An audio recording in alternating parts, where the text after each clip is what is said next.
Okay, yeah, that's good actually. Yeah, that is correct. And okay, the next question. So B2B, B2C that you just mentioned. So do you have like any idea like which platforms go into these two categories? Let's say like we have social, lot of social media platforms are there. Facebook is there, YouTube is there, LinkedIn, Twitter, and Pinterest. Other platforms are all there. There are video apps. There are a lot of video apps are there. So, which, if I say let's take the major platforms, the five platforms that which I just told. So these platforms should go into which of these categories? I mean, like in between these two categories, let's say like YouTube. Okay, under which category does that go actually? So yeah, please go ahead. For example, sir, if we talk about B2B, Hmm. then there is a website Alibaba. Mm-hmm. You have to order in bulk. The basic difference is you cannot order like Amazon is B2C. You Mm-hmm. can order a product in a single quantity. Like maybe if I want a computer laptop, I can buy one laptop from Amazon. But in case of B2B, if I want to buy from B2B, like from Alibaba, I have to order maybe a dozen.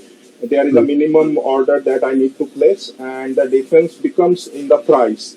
In Mm-hmm. B2B, I get a better price, like for buying it in bulk, and in B2C, I get, the price is on the higher side because Mm-hmm. I'm buying it in retail. Mm-hmm. That's also. Okay. Yeah, Suresh. Yeah, that's good. But so what we just spoke was from the customer's perspective, from the marketing perspective. So I will put these platforms into these two categories. Like I'll say like how I'll put it. So LinkedIn and Twitter that goes into B2B category. YouTube again. YouTube goes into both the categories. So that is called B2B2C. So there's another term. So B2B2C. So that's like together of both, combination of both. So YouTube goes into that third category. LinkedIn and Twitter goes into B2B category. Facebook and Instagram that goes into B2C category. So straight away, when someone asks you to do an advertisement of any marketing activity, you can straight away just focus on these platforms.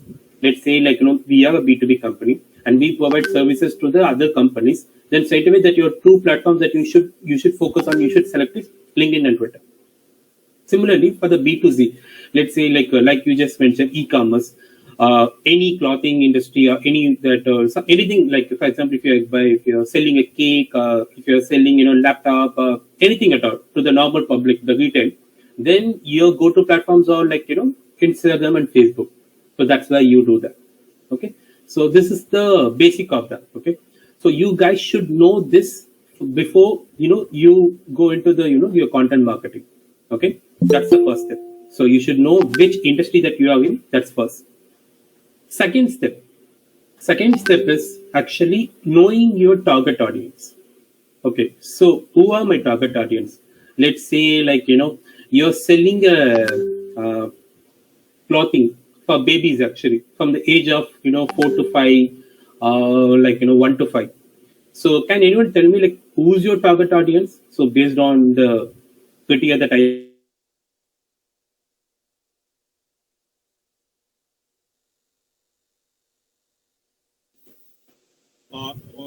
Target audience are the probable buyers. yes, probable buyers, yes.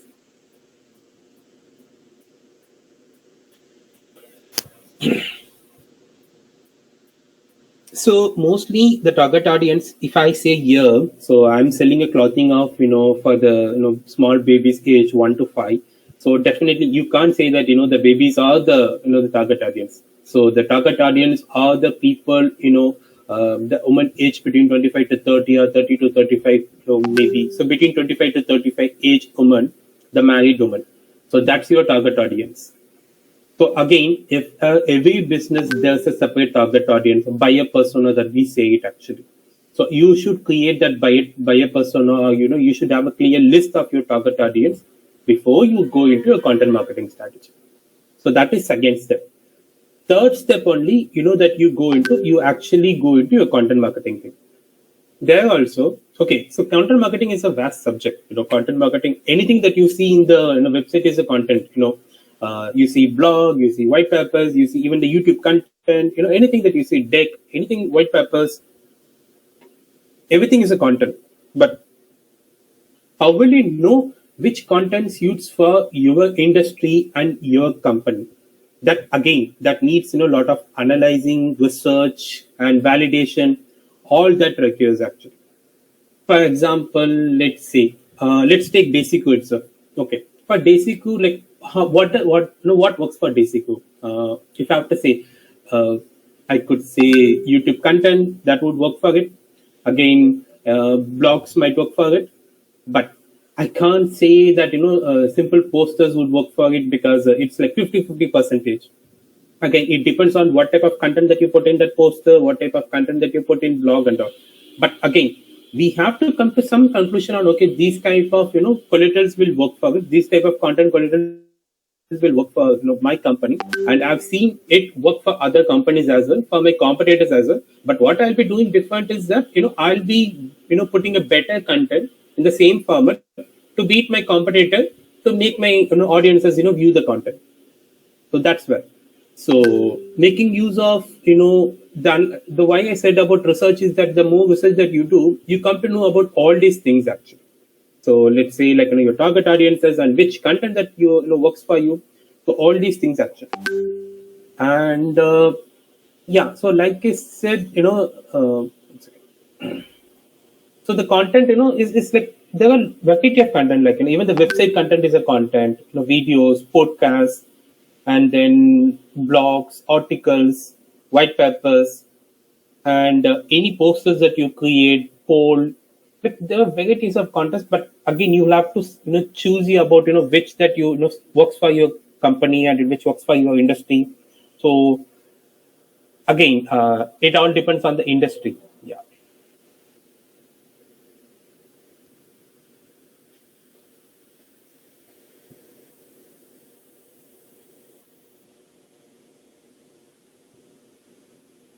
Any questions? Anyone? Like, sir, anything that we see on a website or maybe on a promotional matter is can be termed as a content, right? Yes. Yes.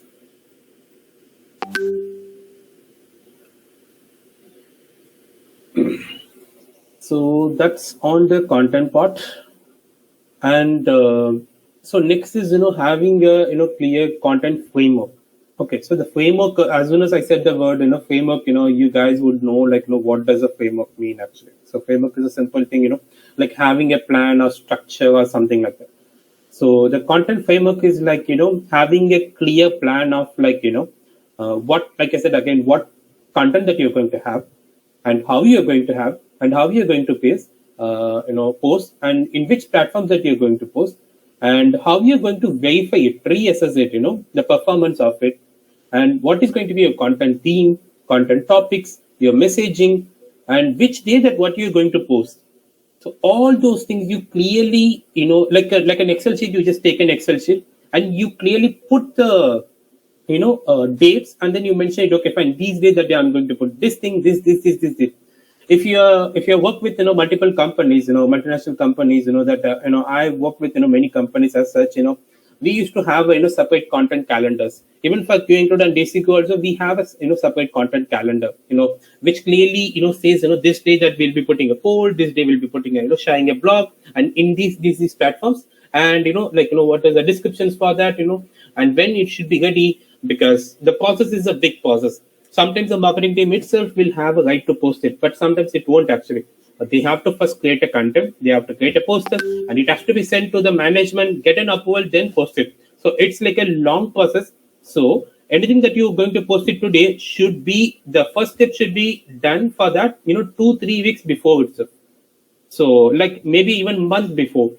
So you have to be one step, like 1 month ahead of what you're going to post today. So that's where your content framework comes in handy for you. That helps you to predict, because you already clearly highlighted everything. You clearly listed everything, including the important days. For example, the May 1st day is coming. If you're sitting till April 30th for to create a poster, then it's not going to work. For May 1st, you should have done it like 15 days before. So you should have created your poster and you should have sent it to the management to get an approval, so that you're ready to post it on May 1st actually. So that's where the content calendar really helps. Also, it helps you clearly define your strategy. let's say like, I'm planning a launch, something, website launch or something, 15 days from now. So I will have clear, things, collaterals planned for that, like a promo video, something like that, once in a week or twice in a week, that, it will all be mentioned in the content calendar. So having a content framework is very important. Also, making a assessment of your performance as well once you are done with it, whether it is working out or not. Also, like a review, monthly review or something. Also, like making improvements also on it. Just because you just created a content framework doesn't mean that you just have to continuously keep following it the same thing. And also at the same time, you just follow it for 2-3 days and then, hey, this doesn't work, I have to change. No, you have to give any framework or any strategy that you create, give enough time, ample amount of time for it to test properly, either be it 1 month or 3 months or 6 months before you changing your strategy. Because nothing happens in just one day, because everything that happens in social media takes time actually, because when you do it organically, your content should be really top notch to get it ranked on the top. Okay, so any questions in this thing you can ask. Yeah, please go. So, sir, if we talk about a content calendar, then it's a thing where there should be if plan A doesn't work, there should be a plan B or maybe a plan C. Yeah, it should be, but again, it can't be immediate actually. Like I said, let's say maybe when you're investing a lot of money, if you're putting like 1 lakh or 2 lakhs in a daily basis, if you go to Paytm or some big companies and all, their monthly spend or like their yearly marketing spend is like 700 crores or 800 crores. Millions. Yes, in that case, yes, they can't be sitting on the same strategy for a month or like for 6 months or something. Right. But when you're such a company, like when your focus is completely on organic method, you can't just immediately jump to from one strategy to another strategy. You have to give a time for the one strategy before you take another decision to change your strategy actually. So that case, so that's what if you follow these processes that I said, process step 1, step 2, step 3, of course you will be like at least 50% kind of like where you are actually. So you should be good. But again, it all depends on the person, who actually, analyzes it. And again, this thing. But so, yeah, like I said, when you're going for very big money and all, yeah, like I said, no, you can't go for that. And you have to immediately switch a strategy because you need immediate results and you're spending a lot of money. But when you are targeting, doing the organic targeting and everything, I think you have to be a little bit patient, let the, your post do the work on its own actually. At least give a 3 months time, and then let's say I have a strategy now. I'll post blog every day on all the weekdays actually, 1, 2, 3, 4, 5, all Monday to Friday, and this isn't working for me. Then I just come back and say, hey, I'll just do that. Maybe 3 days I'll put a blog, and 2 days I'll put a video, 2 days I'll put a case study. Then I'll see how it works actually. So like this actually, yes, you can do it. Right. And this is about the duration, and the other thing is the flavor of the of the content. It should be planned. It should be a yearly exercise, maybe from March to March, something like that. It should be there should be a calendar that should be rigorously followed throughout the course. Can't say that actually. It will vary actually. It depends on your company's performance, and it depends on the. For example, if you are a B2C company, every quarter actually, like a summer, winter, you will have a different campaigns, in your packet actually. So winter sales, summer sale, so like that a bit as well.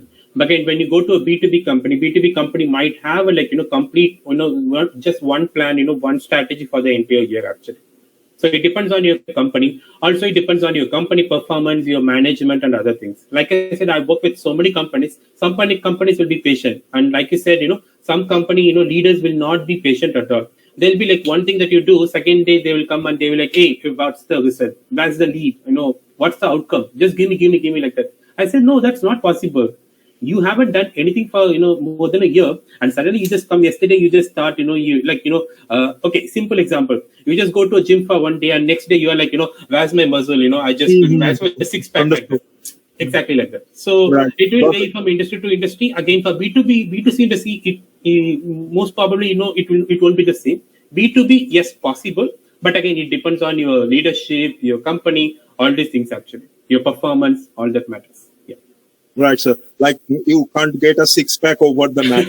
You have Yeah, to work in the gym for that. yeah, exactly. So that's what. So, but that's something people don't understand. That's the problem that every day the marketers that we face actually. The leadership doesn't understand, and we have to go through a lot actually to make them understand, because they are like, we are spending money, we are paying you salary, give us leads and all. Leads doesn't happen because for one industry, if I take, you're not the single person there. If you take, 20 years back, if you tell me like, hey, I'm the only person in this market. Let's say if I take insurance, LIC used to be the top person actually 20 years back. LIC was the only insurance agent that you might have known. But if I take today, LIC has lost this market. I don't know if you know this or not. The private companies have upped their game and they are in the top league actually now. Right. LIC, the old people, the elderly people still rely on LIC, but the younger generation doesn't rely on, doesn't go to LIC at all. The game has completely changed now because LIC stick to the same policy, the agent and this thing, they completely ignore the digital presence at all. They didn't spend anything on the digital presence at all. And it completely, lowered their game. So that's what. So, so again, even LIC websites even look, like they do not look like as professional as like maybe HDFC or maybe Axis websites. Exactly. So even if I want any claim to be done from any other insurance agent, insurance company, it just happens in 15 days or 1 month. If you go to LIC, it takes 3 to 6 months for you to get your claim, isn't it? So that's a long process, and they still haven't digitalized most of their operations actually. They still follow the I think the documentation. I mean the files and everything. So that's keeping them back actually. Right. So say okay, forget about the digitalization, the operation part, but the digital part, the newer agency, I mean the newer generation, so they didn't focus on that all. Like they just lost the market actually. You can see 50 companies are there, and you are not just competing with just 1 or 2 companies. Now 50 companies you're competing with the 50 companies, and all the 50 companies are doing the advertisement. So in order for you to stand up, you should be like, see, if you have 20 years company, if they are spending 1 crore, then you should be spending like, 5 to 10 crores in a month to be on the top actually. You can't expect like, hey, I just did it, 1 crore, he spent 1 crore, I also spent 1 crore, just give me. Because the next part, that we'll be also talking about the SEO rankings a lot. At the time, I'll explain, how the, SEO rankings work, how your website can come on the top actually. So that time you will understand, how these things and all, affect impact. Yeah. Got it, sir. Understood.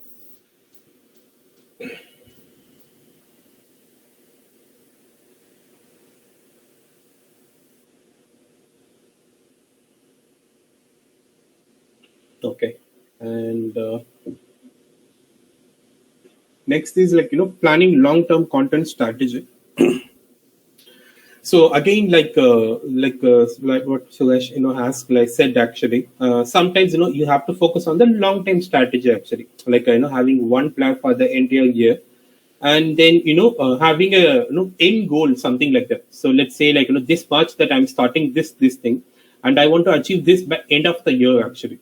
So let's say like, I want to get a 20 leads. So I'm okay with it, whether I'm getting it next month, 2 months later, or end of the year itself. But my end goal is that, 20, this thing I just want it. But what I will also do is like, setting up clear goals and objectives, clear development, content plan, and also the proper system in place for measuring and, analyzing the performance from time to time. So that's what, that when you do all these things, of course, your plan will clearly tell you, from month to month time actually, whether you're seeing an increase in your performance or not. If you're not seeing an increase, of course, your long-term strategy will not work actually. So the long-term strategy is like, clearly, increasing your this thing. So at the end actually, so you just, get your result actually. But long-term strategy, again, it all depends on the company. A lot of things are there actually. So it just varies from one company to another. And so long-term strategy for the big companies, and let us say MNC companies, if you take, they set monetary targets. They said, we have to get a sales of like, 50 million, 100 million, maybe 1 billion, like that. If you go for SMEs, they just set a target of 1 crore. Okay, last year we did a revenue of 1 crore. This year, we should be, increasing that to 1.5 crore or 2 crores, like that. And if you go to startups, startups mostly don't look on the monetary perspective, the new startups. They look on the number of subscribers or number of customers they've onboarded, or the active customers. So that's how they look at it from. So at the end of the year, let's say like they ended the previous year with 1 lakh customers, and they will be to increase that to 2 lakh customers by end of the year. So that will be their goals. But for that, they'll be creating a strategy. They will also be having a backup plans as well. All that will be there.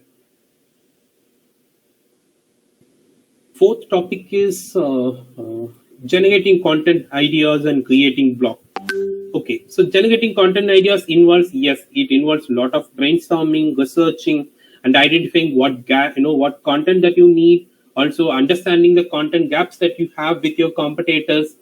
So this thing I've already covered it, but again, creating blogs or something. So creating blog is very popular, guys. But one thing that, to be honest, from the marketing perspective, if I say who's reading the blog, how many people read the blogs, if I have to say, it's very less actually. People might read it, maybe first paragraph or second paragraph. But mostly, why we use blog is for the SEO purposes, because the Google crawlers, that spider crawler is, web crawler is there, so it just scans through it, and it helps to make a website come on the top of the page. So from the marketing perspective, if you ask me, the real objective or real use of the blog is only, I can see it only for the SEO thing actually. I don't see it for any other purposes, because most of the people, the habit of people reading blogs have reduced by large percentage. Because if you go to LinkedIn, everyone writes like an article, big paragraph, saying certain things.